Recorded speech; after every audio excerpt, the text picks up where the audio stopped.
सचिन तेंदुलकर जी ने कहा है कि जरा डीआरएस को दोबारा देखिए, he has added some fuel to the already burning fire. और आज का ट्रिविया क्या है? टेस्ट क्रिकेट के इतिहास में सबसे ज्यादा लेग बिफोर के विकेट्स किस गेंदबाज को मिले हैं?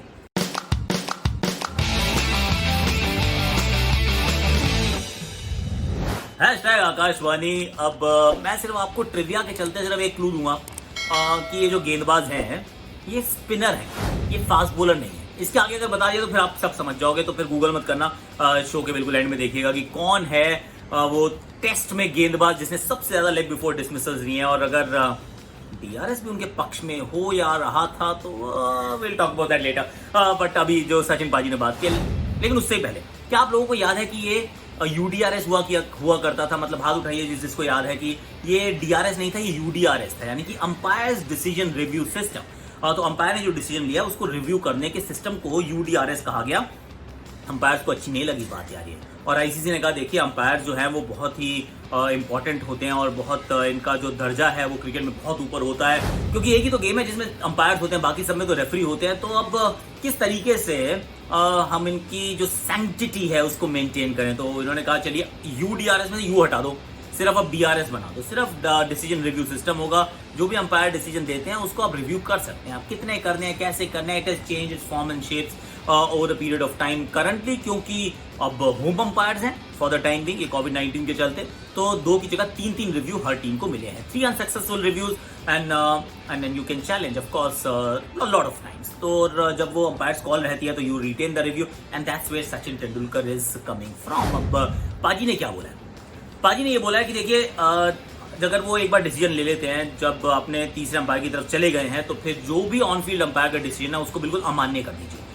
Now you are going completely with technology, and अगर आपने टेक्नोलॉजी को एम्ब्रेस किया है then you need to go the whole hog. In principle it make sense कि काफी बार आपको ये लगेगा कि अंपायर ने आउट दिया, आपने उसको रिव्यू किया, अब रिव्यू को अब आप why would you want to go back to the umpire's call? It makes absolute sense. I am with you पाजी, बिल्कुल ठीक कह रहे हैं आप कि अगर आपने टेक्नोलॉजी की तरफ रुख कर लिया है, एक बार पैराशूट खोल लिया है, तो फिर ट्रस्ट द पैराशूट, उसके बाद दूसरी चीजें ना करें। बिल्कुल सही। पाजी ने एक और बात की है, और वो बात की है कि अगर बॉल जो है वो स्टंप्स पे 5%, 10%, 20% कितनी भी लगती हुई नजर आती है उसको आउट करार देना चाहिए। और यहाँ पे मेरा थोड़ा सा यहाँ पे डिफरेंस ऑफ ओपिनियन है पाजी के साथ, और वो क्या है डिफरेंस? देखिए जहां पे स्टंप में लगने की बात है, that's the projection that we see, we don't see it in black and white. तो इस वाली चीज को we can not compare with football, badminton, tennis, we just can not compare that part of DRS with any other sport. क्यों? क्योंकि football में line की उधर गई, बॉल पता चल गई, टेनिस के अंदर बॉल कहाँ गिरी वो भी आपने देख लिया, शटल कहाँ गिरी वो भी आपने देख लिया। These are things that are tangible, जो आपने अपनी आंखों से देख लिया। अब जो आगे की कहानी है, जो हम प्रोजेक्शन की बात करते हैं, जो हम दिखाते हैं कि स्टंप्स पे बॉल लगी या नहीं लगी, इट्स बेस्ड ऑन टेक्नोलॉजी, जिसके अंदर जैसे बाजी ने भी कहा था कि स्पिन, बाउंस, स्विंग, सब कुछ ध्यान रखना पड़ता है कि कितना बॉल कट हुआ, कहाँ लगा, कितनी ऊपर जाएगा, एंड ऑल ऑफ दैट। और उसके बाद दे कम अप विद थिंग की, यार वो दिखाते हैं ग्राफ की, ये देखो जाके लगी है। अब इसमें अगर वो 5% भी लगे, पाजी का मानना है कि आउट देना चाहिए, मुझे लगता है नहीं देना चाहिए। और क्यों नहीं देना चाहिए? मुझे इसलिए लगता है कि there is a room for error. और सच्चाई है, अगर आप हॉकाई से बात करेंगे, जो कंपनी जो ये बनाती है ट्रैजेक्टरी, आप उससे बात करेंगे, वो कहेंगे देखिए अगर तो 50% से ज्यादा गेंद लगती हुई नजर आती है तो वी आर 100% सर्टन कि बॉल जाके स्टंप में लगेगी। लेकिन अगर 50% से कम लगती हुई नजर आती है then we are not 100% certain. So there are chances कि बॉल जो है वो मिस करके जा रही हो, और टेक्नोलॉजी ने दिखाया कि वो 25% बॉल लग रही है। So now when there is ambiguity, when there is a room of doubt, when there is a problem, you know for sure कि you can't trust this part of the technology। पर इसका मतलब क्या ये हुआ कि हम टेक्नोलॉजी को ही छोड़ दें, कि हम उसको जो एम्ब्रेस कर रहे हैं वो करें ही ना? Well that will be a huge mistake is what I feel. तो आपको ये तो मानना पड़ेगा कि जब 50% से ऊपर है तो नो डाउट, 50% से कम है तो अब सवाल है। अब ये सवाल, जो सवाल बड़ा बढ़िया था, वो सवाल ये था कि एक ही बॉल है, अब वो 50% से कम लगी है, लेकिन ऑन फील्ड अंपायर ने उसको आउट दे दिया, तो अब वो आउट दे दिया तो आउट रहेगा। अब वही बॉल वैसी जाके लगती है, ऑन फील्ड अंपायर ने नॉट आउट दे दिया तो फिर वो नॉट आउट रहेगा। I mean that is the discrepancy that I am not okay with. तो वो आपको बदलना पड़ेगा, आपको डिसाइड करना पड़ेगा। अगर आपको लगता है 50% से ऊपर आपकी एक्यूरेसी है, खत्म कहानी, फिर मतलब 50% से ऊपर लगेगी तो आउट करार दिया जाएगा, 50% से कम रहती है तो फिर अंपायर डिसीजन कुछ भी हो, it will not be counted, तो फिर वो नॉट आउट ही माना जाएगा।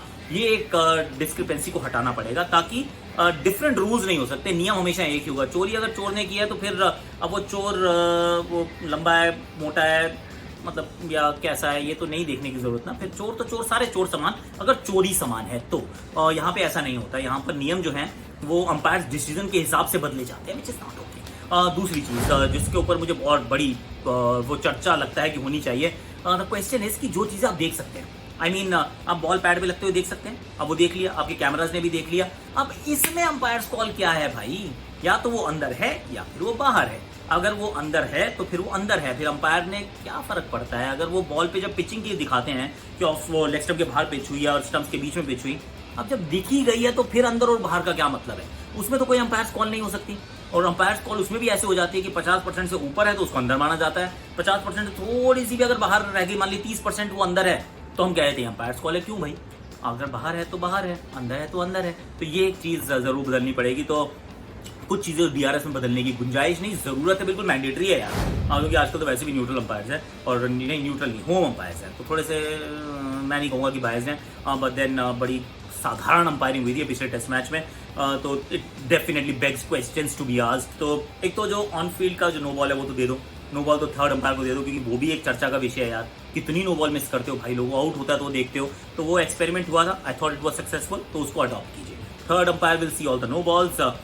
जो चीज आपको नजर से दिखाई दे रही है, यानी कि impact, pitching, there can not be umpire's call, it is either in or out. और जब आप तीसरी जो बात करते हैं तो उसके अंदर जो 25% 30% जो बॉल लग रही है, 50% से कम जब भी वो प्रोजेक्शन दिखाती है, then it should be not, मतलब उसमें नॉट आउट कर दीजिए, चाहे अंपायर ने, ऑन फील्ड अंपायर ने आउट दिया हो या ना दिया हो। थोड़ा सा कंफ्यूजन कम कर लो यार, क्योंकि क्रिकेट ना वैसे बड़ा कॉम्प्लिकेटेड गेम है, इसको और कितना कॉम्प्लिकेट करोगे भाई लोगों। तो दैट्स व्हाट आई फील। आपको क्या लगता है जरूर बताइएगा, कमेंट का सेक्शन उसको भर दीजिएगा, और फिर गप्पे शप्पे मारते रहेंगे। एंड ऑल्सो आपकी ट्रिविया का जवाब भी दे देता हूँ, और एक और चीज़ बताता हूँ, देखिए www.z-bat.com, इस पर जरूर जाइएगा, क्योंकि आपके मतलब का जो बैट है ना वो मिलेगा। I mean, you don't have to change your game to suit the bat. Change the bat to suit your game. That's what we are trying to do at zbat.com. तो जरूर जाइए, जरूर देखिए, पसंद आए तो खरीदिए।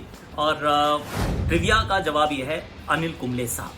Anil Kumble jumbo has taken 164 leg before wickets. That's like high percentage of his wickets have come courtesy leg before.